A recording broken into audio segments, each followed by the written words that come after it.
मंच पर उपस्थित मेरे परम प्रिय मित्र और मेरे को नित्य प्रेरणा देने वाले मानस जी, अनन्या दीदी, हमारे मित्र राजकुमार फुलवारे जी और इस पुस्तक के युवा लेखक निखिल जी, और सामने अनेक बंधु बैठे हैं। सबका नाम लेना मुश्किल है, लेकिन हम सबके अग्रज प्रोफेसर दिनेश खट्टर जी, हमारे निखिल जी के गाइड प्रोफेसर माधव गोविंद जी, और अनेक यहाँ शिक्षाविद बैठे हैं, विद्वान बैठे हैं।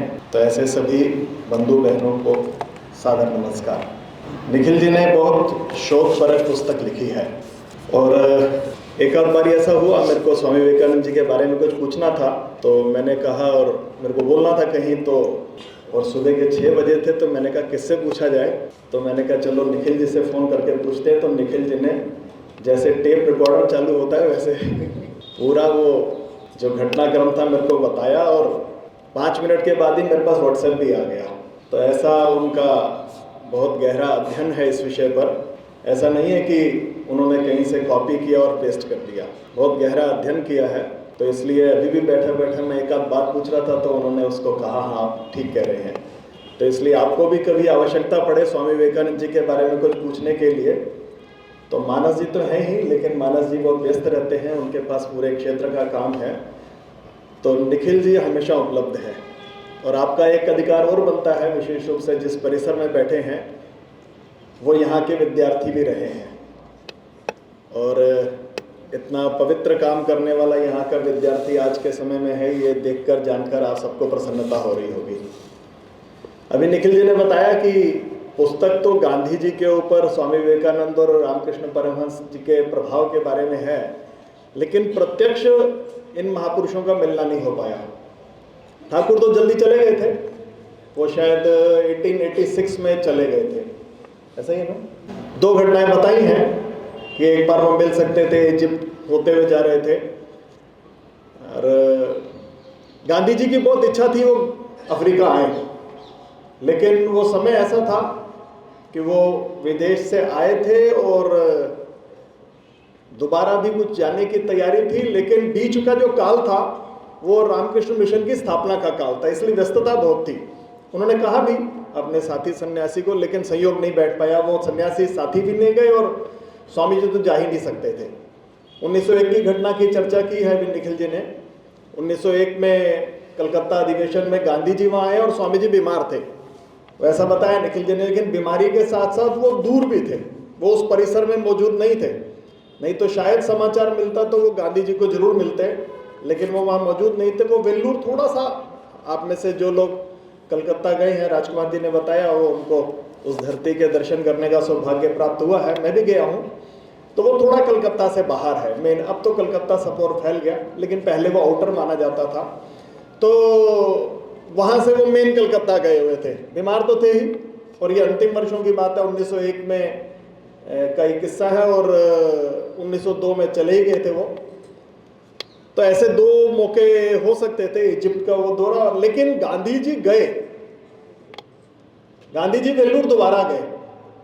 वो बात शायद लिखी है पुस्तक में, वो हमारे लिए बहुत प्रेरणा की बात है। एक हम में से बहुत सारे लोग सुनते हैं, जानकारी है हमको, 9/11 की बहुत चर्चा होती है, 9/11 2001, लेकिन 9/11 एक और बहुत प्रसिद्ध हुआ है, वो मैंने एक ही सुना था, लेकिन जब मैंने कुछ पढ़ा इन दिनों तो मेरे पढ़ने में आया कि 2 9/11 बहुत प्रसिद्ध हुए हैं।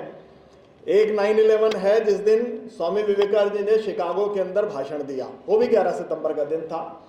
लेकिन संयोग ऐसा है कि जिस दिन महात्मा गांधी ने अपना पहला सत्याग्रह किया जोहानसबर्ग के अंदर, वो भी 11 सितंबर था, 1906 का दिन था। सो इन दोनों 9/11 की बात दुनिया ने नहीं सुनी, इसलिए वो तीसरा 9/11 हुआ 2001 वाला। अगर शायद स्वामी जी और महात्मा गांधी की बात इस दुनिया ने सुन ली होती तो ये तीसरा 9/11 नहीं होता। ये जो काल था, ये भारत की स्वतंत्रता का काल था, हमारे देश पर अंग्रेजों का राज था, और दुनिया भर में भारत की छवि कैसे थी। पश्चिम के अंदर जब स्वामी जी गए तो भारत के बारे में प्रचार था कि यहाँ कोई संस्कृति नहीं है, यहाँ कोई सभ्यता नहीं है, यहाँ कोई शिक्षा की व्यवस्था नहीं है, और यहाँ कोई रिलीजन भी नहीं है। उनके हिसाब से रिलीजन यानी जो पश्चिम का रिलीजन है उसी को रिलीजन मानते थे। और यहाँ जंगली और असभ्य लोग रहते हैं, और बड़ी किताबें चलती थी भारत के बारे में। आपको सुनकर बड़ा हैरानी भी होगी, गुस्सा भी आएगा और हंसी भी आ सकती है।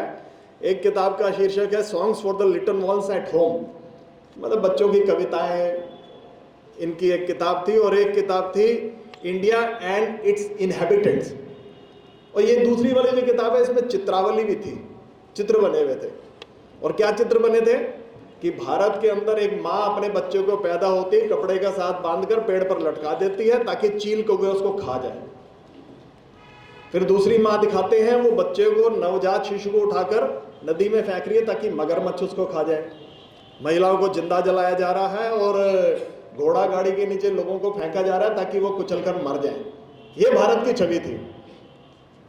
और हमको लगता है कि इन बातों पर कौन विश्वास करेगा, लेकिन जब स्वामी जी वो विश्व विजयी हो ही गए थे 11 सितंबर 1893 को, उसके बाद वो 3.5 साल तक रहे अमेरिका के अंदर। तो एक जगह डेट्रॉयट नाम की जगह है, मिशिगन के अंदर बड़ा शहर है। तो डेट्रॉयट में एक जगह स्वामी जी का भाषण चल रहा था। वो धर्म, संस्कृति, भारतीय विचार दर्शन के बारे में बोलते थे। तो एक महिला खड़ी हो गई, प्रश्नोत्तर का समय था। उन्होंने कहा आप अपने धर्म और संस्कृति की बहुत बात करते हो, क्या आपके यहाँ पर महिलाएं अपने नवजात बच्चों को मगरमच्छ के सामने नहीं फेंक देती हैं? तो स्वामी जी, हमको मालूम है, बड़े हाजिर जवाब थे, बड़े विनोदी भी थे। तो उन्होंने कहा हाँ हाँ माता जी, आप बिल्कुल ठीक कह रही हैं। वो सब महिलाओं को माँ कह के पुकारते थे। तो हाँ माँ, आप बिल्कुल ठीक कह रही हैं, मेरे को भी मेरी माँ ने मगरमच्छ के सामने फेंक दिया था, लेकिन मैं इतना मोटा था कि मेरे को मगरमच्छ खा नहीं पाया, इसके कारण से मैं आज आपके सामने खड़े होकर भाषण दे रहा हूँ। ये भारत की छवि थी। और बाद में 1893 को जो हुआ वो किसी परमाणु विस्फोट से कम नहीं था। दुनिया ने उस चमत्कार को देखा। 5 मिनट का समय था, 2 मिनट तक तो तालियां ही बजती रही और 3 मिनट उनको बोलने के लिए मिले। 400 शब्द का वो भाषण है। हम में से अधिकांश लोगों ने पढ़ा होगा, जिन्होंने नहीं पढ़ा वो पढ़िए, और जिन्होंने पढ़ा है वो दोबारा पढ़िए। उसका एक एक शब्द मनन करने के लायक है, चिंतन करने के लायक है उसमें। और फिर स्वामी जी का दौरा हुआ अमेरिका के अंदर, फिर इंग्लैंड के अंदर भी गए। तो वहां पर उन्होंने बताया कि भारत कितना श्रेष्ठ राष्ट्र है। ये एक छवि है जो मैंने पहले बताया, मगरमच्छ के सामने फेंक रहे हैं, महिलाओं को जिंदा। लेकिन उन्होंने फिर बताया कि भारत कितना श्रेष्ठ राष्ट्र है, हमारा धर्म, हमारी संस्कृति, या हजारों वर्षों का हमारा गौरवशाली अतीत। उन्होंने कहा कि हमने केवल आध्यात्मिक क्षेत्र में उन्नति नहीं की है, हमने भौतिक क्षेत्र के अंदर भी उन्नति की है। हमारे विश्वविद्यालय ऐसे थे जहां पर पूरी दुनिया से बच्चे पढ़ने के लिए आते थे और गणित, बीजगणित, ज्योमेट्री, ट्रिग्नोमेट्री, इसमें वो मैंने प्रोफेसर दिनेश खट्टर जी का नाम लिया। आजकल एक अध्ययन समूह चलाते हैं आप, उसमें इसी बात का अध्ययन करके और लोगों के सामने लाया जाए। आज के विद्यार्थी को भी नहीं मालूम है, लेकिन स्वामी जी ने बताया कि रसायन, आयुर्वेद, कृषि विज्ञान, हम किसी क्षेत्र में पीछे नहीं थे, साहित्य में, कला में। लेकिन 11वीं से लेकर 20वीं शताब्दी के बीच का ये कालखंड ऐसा रहा कि हमारा देश संघर्ष, अपमान और पराजय से घिर गया। तो ये 850-900 वर्ष का जो काल है, ये बहुत ही अपमान का काल है। इसमें हमने अपनी आंखों के सामने अपने विश्वविद्यालय, अपने ग्रंथालय ये जलते हुए देखे हैं। मैं विस्तार से नहीं जा रहा, इन सब बातों में आपने पढ़ा हुआ है, बहुत सारे लोग पढ़ाते भी हैं इन विषयों को। लेकिन इसका परिणाम क्या हुआ? इन 850-900 वर्षों के बीच में हिंदू समाज ये आत्मविश्वास, स्वाभिमान शून्य हो गया। उसको अपने गत वैभव का तो ध्यान ही नहीं रहा, साथ में उसको ये भी नहीं याद रहा हमारे पूर्वज कौन थे, कैसे थे, हमारा देश कितना श्रेष्ठ था। लेकिन उस काल के बारे में भी स्वामी जी कहते हैं, जब हमारा ऐसा पराभव का काल चल रहा था, उस काल में भी जब दुनिया भर से प्रताड़ित होकर लोग आए, पीड़ित होकर लोग आए, तब भी हमने उनको शरण दी। पहले तो दी थी, हमारे यहाँ पर पारसी आए, यहूदी आए, कुछ मुसलमान आए, ईसाई भी आए पीड़ित होकर, तो हमने उनको बड़े सम्मान से यहाँ पर बसाया, किसी को अपने यहाँ से निकाला नहीं। हमने उनके मंदिर बना के दिए, हमने गिरजाघर बना के दिए, हमने मस्जिद बना के दी, जो जो उनकी परंपरा थी। तो उन्होंने कहा लेकिन बाकी लोगों ने क्या किया? कई जगह उन्होंने, स्वामी जी जब बोलते थे तो बहुत तीव्र बोलते थे, उन्होंने कहा तुमने क्या किया? तुम्हारे जो काले कारनामे हैं उनका वर्णन करने से ऐसा लगता है कि हिंद महासागर की जो कीचड़ है वो भी कम काली दिखाई देगी। ऐसा उन्होंने बहुत तेज वाणी से बोला। उन्होंने कहा कि हमारा मन उदार है, इसलिए हमारे ऋषियों ने हजारों वर्ष पूर्व यहां घोषणा की, एकम सत विप्रा बहुधा वदंती। रास्ते अलग अलग हैं लेकिन सत्य एक है। उस ईश्वर को किसी भी मार्ग से तुम प्राप्त कर सकते हो। अच्छा, अमेरिका के लोग और यूरोप के लोग ये सुनते थे तो बहुत हैरान होते थे, पूछते थे तुम्हारे गुरु कौन है। अब स्वामी जी को लगा मैं ठाकुर का नाम बताऊंगा तो ये कहेंगे ये ऐसा पागल सा दिखने वाला आदमी, ये कैसे इसका गुरु हो सकता है। लेकिन कुछ लोगों ने ढूंढ लिया, वो आए, देखा, वो एकदम जिन्होंने स्वामी रामकृष्ण परमहंस के बारे में पढ़ा है वो जानते हैं वो कैसे बिल्कुल निर्विकार संत जैसे रहते हैं। कोई इनको ना खाने पीने की सुध है, ना वो कभी दाढ़ी बनाएंगे, ना कपड़े कैसे पहने हैं, बेसुध होकर जैसे एक बच्चा माँ के सामने पड़ा रहता है ऐसे काली की मूर्ति के सामने पड़े रहते। तो लोग सोचते थे अरे ये पागल इस विद्वान का गुरु हो सकता है क्या। उनको यहाँ की आत्मीयता आध्यात्मिकता का की गहराई का पता नहीं था। जो मनुष्य ऐसे गहरे आध्यात्मिक भाव से ओतप्रोत हो जाते हैं वो सबके आनंद के लिए काम करते हैं। उनके सामने चींटी है या मनुष्य है, वो सबके लिए सुख की कामना करते हैं और इसी को धर्म कहा जाता है। ये मंदिर में जाके घंटी बजाना धर्म नहीं है, ये कर्मकांड धर्म नहीं है। हमारे यहाँ कहा जाता है कि ये धर्मशाला है। धर्मशाला यानी धर्म का समानार्थी रिलीजन नहीं है। धर्मशाला यानी वो रिलीजियस होटल नहीं है। धर्म कांटा यानी रिलीजियस बैलेंस नहीं है। वो ये मेरी धर्म की बहन है, ये मेरी रिलीजियस सिस्टर नहीं है। तो रिलीजन का जो अर्थ है वो बहुत अलग है, धर्म बहुत व्यापक है। धर्म वो है जो हम सबके अंदर एकात्म के दर्शन कराता है, सभी को आनंद से लेकर आगे बढ़ता है, सत्य के साक्षात्कार की प्रेरणा देता है। हमारा दर्शन, हमारा अध्यात्म स्वीकार करता है कि सर्व ब्रह्म परमात्मा वो सर्वव्यापी है और हम सबके अंदर विद्यमान है। अहम ब्रह्मास्मि तत्त्वमसि। ये बातें स्वामी जी बोल रहे थे, लोग हैरान होकर सुन रहे थे, लेकिन साथ ही साथ वो भारत की दुरावस्था की भी चिंता कर रहे थे। वो देख रहे थे ये इतना वैभव है, या इतनी संपन्नता है, और मेरा भारत इतना गरीब कैसे, इतना विपन्न कैसे, इतना दुखी कैसे, इतना पीड़ित कैसे है। ये स्वामी जी के मन में लगातार विचार चल रहा था। इसलिए उन्होंने सोचा कि मैं यहाँ से विज्ञान लेके जाऊंगा, मैं यहाँ से तकनीक लेके जाऊंगा, लेकिन मैं भीख का कटोरा लेकर इनसे मांगूंगा नहीं। इनको मैं अध्यात्म सिखाऊंगा, इनको मैं संस्कृति सिखाऊंगा ताकि इनको मानसिक शांति मिल सके, क्योंकि इसकी उनको जरूरत है। तो जिसकी अमेरिका को, वेस्ट को जरूरत है वो उनको दूंगा, जो भारत को जरूरत है उसको मैं लेके जाऊंगा। इस तरह उन्होंने 3.5 साल पहले और 1.5 साल बाद में 5 साल लगातार पश्चिम के अंदर घूमकर भारत के आध्यात्मिक गौरवशाली अतीत का उनको दर्शन कराया, और भारत के अंदर उन्होंने वो स्वाभिमान को जागृत किया, वो आत्मगौरव को जागृत किया, वो आत्मविश्वास को जागृत किया। और दूसरी तरफ गांधी जी हैं, उन्होंने राजनीतिक आत्मविश्वास को जागृत किया। तो दोनों महापुरुष अपने अपने हिसाब से इस देश के लिए प्रयत्न कर रहे थे, लेकिन देशभक्ति का एक जो फैक्टर है वो कॉमन था।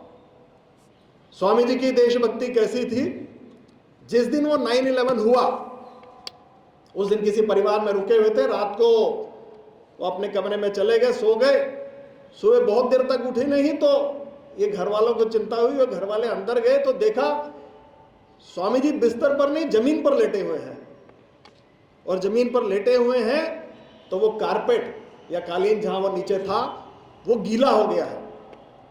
उन्होंने देखा स्वामी जी के आंसू बह रहे हैं और यह कालीन गीला है।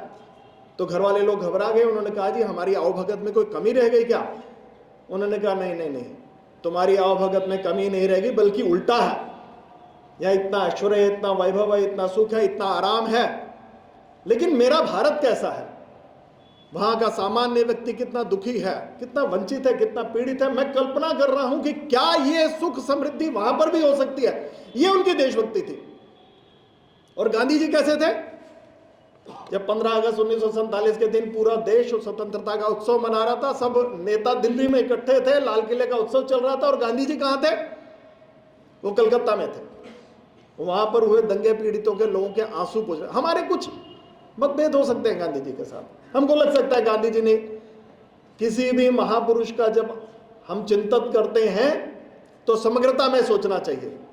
किसी एक बात पर कोई हो सकता है गलती कर दे, लेकिन जो गांधी जी का व्यक्तित्व है वो बहुत विराट था। स्वामी वीरेंद्र नारायण की बात करते हैं, वो विवेकानंद जी उससे पहले कह गए, और सिर्फ कहा नहीं स्वामी विवेकानंद जी ने, उन्होंने करके दिखाया। कलकत्ता के अंदर बाढ़ आई तो उन्होंने अपने साथियों को भेजा, जाओ सेवा करो। पहले ऐसा नहीं था। सन्यासी यानी वो एकांत में जाकर और अध्यात्म का चिंतन करता है, ईश्वर की आराधना करता है। लेकिन स्वामी जी ने ये सेवा वाला भाव भी उनको दिया, और नर सेवा नारायण सेवा का मंत्र हम सबको सिखा के गए हैं। और उनके लिए कोई ऊंच नीच नहीं थी। स्वामी जी को ये जो प्रेरणा है, ये जो शिक्षा है, ये स्वामी रामकृष्ण परमहंस से मिली। हम सब पढ़े स्वामी रामकृष्ण परमहंस की जीवनी, वो संक्षेप में निखिल जी अपनी पुस्तक में लिख रहे हैं। उसमें वो बताते हैं कि जो दक्षिणेश्वर का मंदिर जहां पर ठाकुर रहते थे, जिसके वो सन्यासी थे, वो मंदिर की स्थापना रानी रसमनी ने की। अब रानी रसमनी कौन थी? वो एक अनुसूचित जाति की महिला थी। तो अब उसने एक मंदिर बनाया। उस मंदिर के अंदर जो स्थापना है वो किसी पुजारी के हाथ से होगी, ब्राह्मण के हाथ से। सबने मना कर दिया। तो स्वामी रामकृष्ण परमहंस के बड़े जो भाई हैं राम कुमार जी, वो कहते हैं मैं इसकी स्थापना का यज्ञ करूंगा, और रामकृष्ण परमहंस उससे पुजारी बनने के लिए राजी हुए। तो ये जो छुआछूत का भाव है, ऊंच नीच का भाव है, ये दूर करने का जो संकेत है, जो स्वामी जी के जीवन में दिखाई देता है, रामकृष्ण सिंह से आया है। और यही भाव हमको गांधी जी के जीवन में दिखाई देता है। खैर, बहुत सारी बातें बताने की हो सकती है, लेकिन आह्वान किया स्वामी जी ने। वो आह्वान क्या है? वो आज भी युवाओं को प्रेरणा देता है। उत्तिष्ठत जागृत प्राप्य वरान्य बोधिता। उठो जागो। उन्होंने देशवासियों का, कब तक सोए रहोगे? तुम 1000 साल से सो रहे हो, इसलिए तुम्हारी दुर्दशा है। उठो जागो। और उसका परिणाम हुआ कि नेताजी का नाम अभी दीदी ने लिया, नेताजी सुभाष चंद्र बोस, डॉक्टर राधाकृष्णन, सर्वपल्ली राधाकृष्णन, चक्रवर्ती राजगोपालाचारी, और ऐसे कितने महापुरुष हैं जिन्होंने स्वामी जी से प्रेरणा ली। अभी राजकुमार फलवारिया जी कह रहे थे कि शायद और पुस्तकें लिखी जाएंगी कि स्वामी जी से किस किस ने प्रेरणा ली है। लेकिन इन महापुरुषों के कठोर प्रयास के कारण ये 800-900 वर्षों से सोया हुआ हमारा समाज जागृत हो गया, और अंततः हमने स्वतंत्रता प्राप्त की। एक बड़ी बात है। 1902 में स्वामी जी गए, 1905 में बंगाल का विभाजन हुआ, और यह 800-900 वर्षों से प्रताड़ित और आत्मविश्वास से शून्य समाज कैसा खड़ा हो गया कि 1911 के अंदर अंग्रेजों को बंग वापस लेना पड़ा। इसके पीछे कोई आध्यात्मिक प्रेरणा थी। स्वामी जी का उसमें से एक बड़ा स्थान है। और इन सारी बातों को बहुत सुंदर ढंग से, बहुत संक्षेप में से और बहुत प्रभावी ढंग से निखिल जी ने अपनी पुस्तक में प्रस्तुत किया है। अभी वो बता रहे थे complete works of Gandhi ji 98 volume का वो ग्रंथ है। उस सारे ग्रंथ को आपने छाना है, और ऐसी बहुत सारी पुस्तकों का उन्होंने अध्ययन किया है। और ऐसा कह सकते हैं ये सागर मंथन के बाद जो अमृत की बूंदें हैं वो इस पुस्तक रूप में आपके सामने आई हैं। इसलिए इसको हम सबको पढ़ना चाहिए और उसको हृदयंगम भी करना चाहिए। और मेरी शुभकामनाएं हैं कि निखिल जी भविष्य में भी ऐसी और सुंदर रचनाएं करेंगे। ऐसी शुभकामना देते हुए मैं अपनी बात समाप्त करता हूँ।